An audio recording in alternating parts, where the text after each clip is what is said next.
Donc aujourd'hui nous allons étudier la brioche. Donc pour commencer nous allons pétrir la pâte.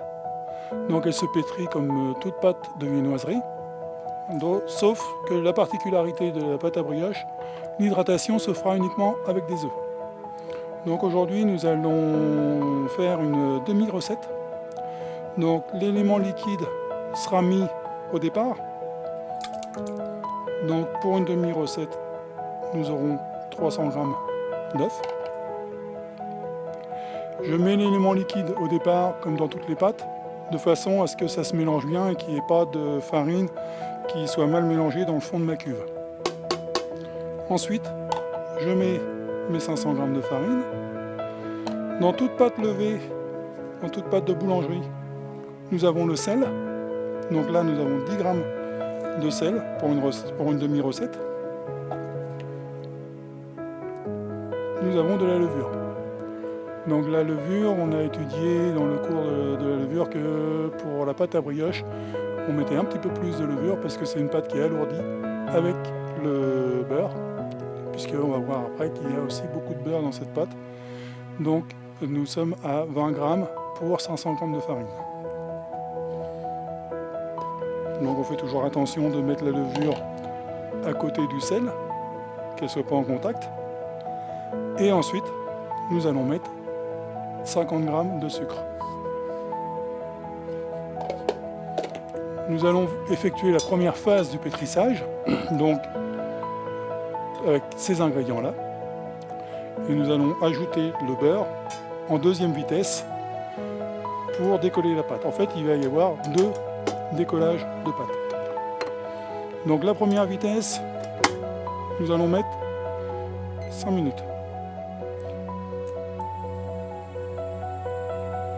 Donc si vous avez un batteur à variateur, il faudra faire des petits tests au fur et à mesure.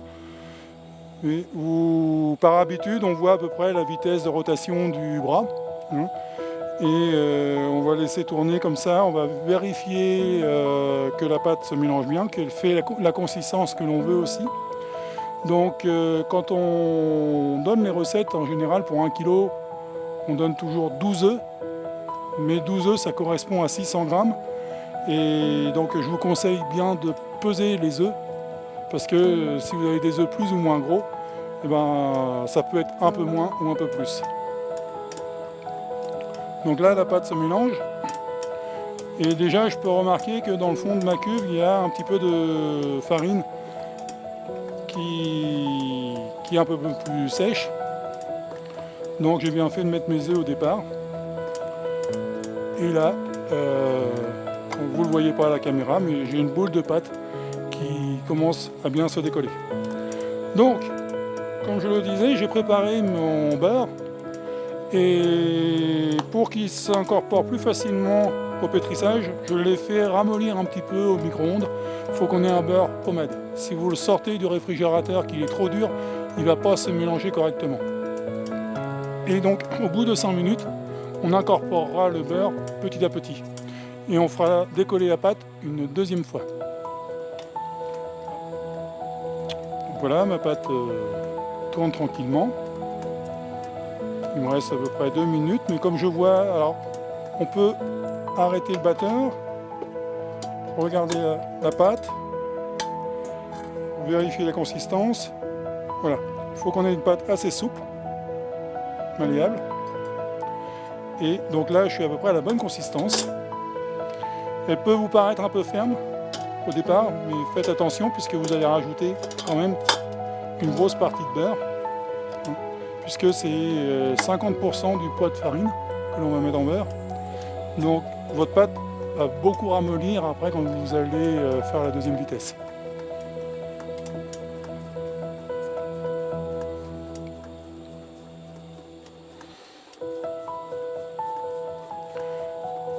Donc cette recette fait partie des pâtes levées, briochées. Donc avec cette pâte, on pourra fabriquer des brioches parisiennes, nanterres, brioches individuelles et aussi des tresses. Et c'est une pâte qui pourra aussi rentrer dans la fabrication de préparations salées éventuellement. Et dans ce cas-là, si je veux faire des préparations salées, je divise mon poids de sucre par 2. Donc on peut faire des saucissons briochés, on peut faire des escargots en brioche, on peut faire tout un tas de choses.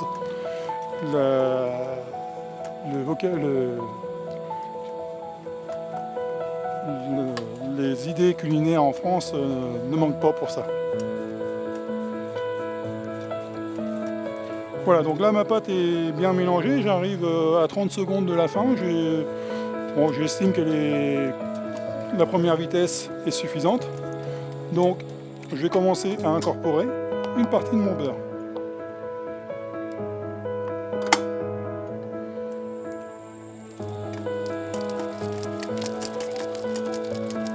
Donc au départ le beurre se colle autour de la cuve, ça c'est normal, hein.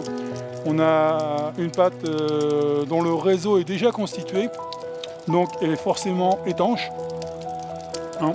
Mais au fur et à mesure du pétrissage, il va s'incorporer. Si j'avais un beurre vraiment dur, donc voilà, là j'étais aux 5 minutes, je remets en route pour vérifier que ma deuxième vitesse fera à peu près 5 minutes, mais encore une fois, je vous dis, en boulangerie, là, sur cette pâte-là, on est plutôt sur du visuel. Petite chose que je n'ai pas précisée, c'est une des recettes sur laquelle je ne fais pas figurer la température de base dans la recette. Mais par contre, j'utilise toujours des œufs bien froids qui sortent du réfrigérateur. Alors c'est une pâte qui va chauffer un petit peu, puisque bien souvent on la pétrit un petit peu plus. Donc c'est pour ça aussi qu'on ne prend pas de température de base, puisque on prend une température de base pour calculer notre température d'eau. Mais là, il est bien évident que je ne pourrais pas changer la température de mes œufs. Ils sont soit à 4 degrés s'ils sont au réfrigérateur, soit ils sont à la température ambiante. Donc voilà, le calcul de température de base serait inutile pour cette pâte-là. Donc là, ma pâte commence à bien se mélanger, le beurre s'incorpore bien. Il ne faudra pas hésiter, quand on aura mis tout le beurre, à mettre un petit coup de maryse autour de la cuve du batteur, puisqu'il y a toujours une partie de beurre qui peut rester collée à l'extérieur. Enfin, pas à l'extérieur, mais sur les bords, pardon.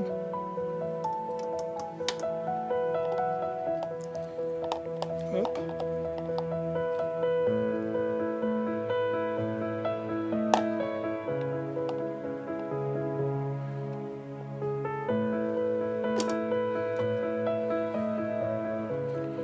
On corne un peu le crochet. Ça c'est important, des fois on peut avoir de la pâte qui monte autour du crochet. Si on ne la ramasse pas, ça fera une pâte qui ne sera pas beurrée.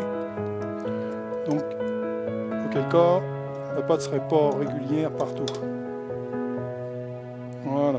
Donc là, j'ai bien corné, j'ai mis la totalité de mon beurre.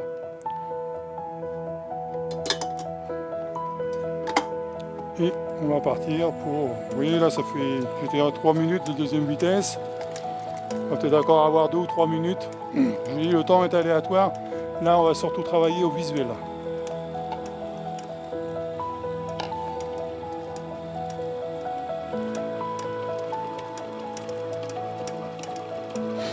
Donc encore une fois, la deuxième vitesse. Sur de la brioche, on peut accélérer un petit peu, mettre un petit peu au-dessus de la deuxième vitesse. Il faut vraiment que ce soit une pâte bien battue, bien étirée. On va vraiment faire travailler le gluten. Et pour ça, on a l'émulsifiant qui est la lécithine du jaune d'œuf qui va faciliter le tirage du gluten. La matière grasse qui va assouplir le gluten aussi. Donc là, c'est une pâte où il n'y a pas besoin d'hésiter à mettre de la deuxième vitesse. On peut la pétrir un peu plus vite qu'une pâte à pain normale classique.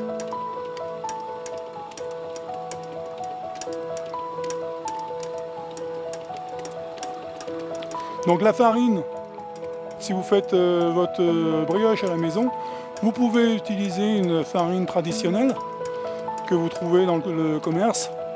Maintenant, on a des meuniers qui commencent à fournir les grandes surfaces avec leur farine de tradition. La farine de tradition fonctionne très bien aussi. Par contre, vous verrez quand vous travaillerez chez votre patron ou à l'école, le plus souvent, on prend une farine de gruau, donc du type 45. Alors pourquoi du gruau? Justement parce que le type 45, la farine est plus blanche. Hein. Donc comme on fait une viennoiserie, en général on veut une pâte un peu plus pure, un peu plus blanche. Et cette farine de gruau est reconnue aussi pour avoir plus de force. Donc on aura une pâte qui va avoir davantage de force et des brioches bien rondes. Mais ça, la force, on va voir qu'on peut la retravailler après par le pointage et les rabats. Donc je vous en parlerai en fin de pétrissage et aussi pendant le façonnage.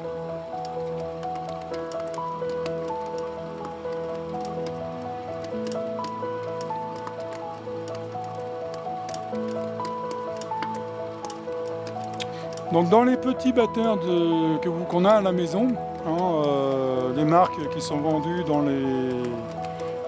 les grandes surfaces, on a parfois des crochets qui ont du mal à bien décoller la pâte. C'est pour ça que je vais vous montrer, normalement un pétrissage quand vous faites en entreprise ou à l'école, quand vous terminez le pétrissage de la pâte et quand vous travaillez sur 1 kg de farine, la cuve doit être complètement propre, la pâte doit être complètement décollée. Et ça, c'est quelque chose qu'on a du mal à avoir dans les petits batteurs de cuisine. Donc je vais faire exprès d'arrêter le pétrissage avant que la pâte soit complètement décollée pour que vous puissiez voir ce que vous risquez d'avoir à la maison. Donc voilà, vous voyez, ma pâte là n'est pas tout à fait décollée. J'ai de la pâte qui est restée collée sur les bords de la cuve. Donc ça, c'est pas très grave. J'ai ma farine de fleurage à côté de moi, je la garde toujours. Je vais avoir une corne et je vais vous montrer la technique de pétrissage manuel dont je vous ai parlé au début du pétrissage. Vous voyez, la pâte paraît collante, mais elle a quand même une élasticité. C'est ça qui est important. C'est ce que je voulais avoir avec le début de mon pétrissage et je l'ai bien obtenu.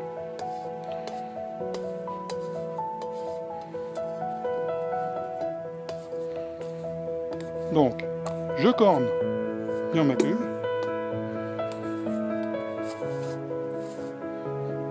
Je vais ramasser l'ensemble de ma pâte.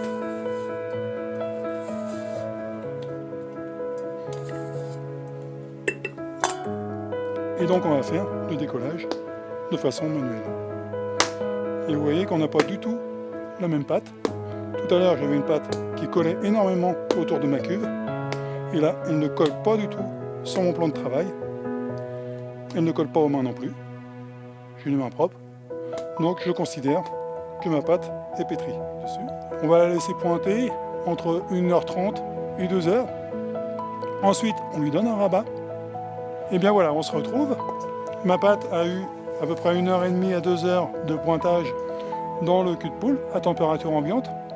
Donc ce pointage lui a permis de prendre de la force. Je vais pouvoir la sortir de mon cul de poule. Éventuellement, on peut fleurer légèrement la table et on va dégazer.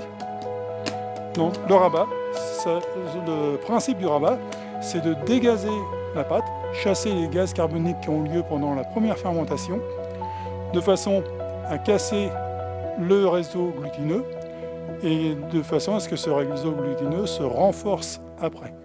Ce qui va permettre d'avoir des brioches beaucoup plus rondes. Je plie ma pâte, bien, et je vais la placer bien à plat sur une plaque inox filmée au réfrigérateur pendant 12 heures.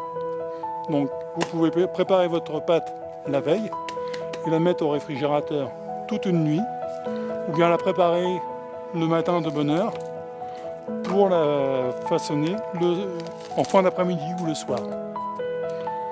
Donc on la met bien à plat. De cette façon-là, le froid va bloquer beaucoup plus rapidement la pâte plutôt que si je la laissais en boule. Donc voilà, on va la mettre au réfrigérateur et on va se dire à demain matin.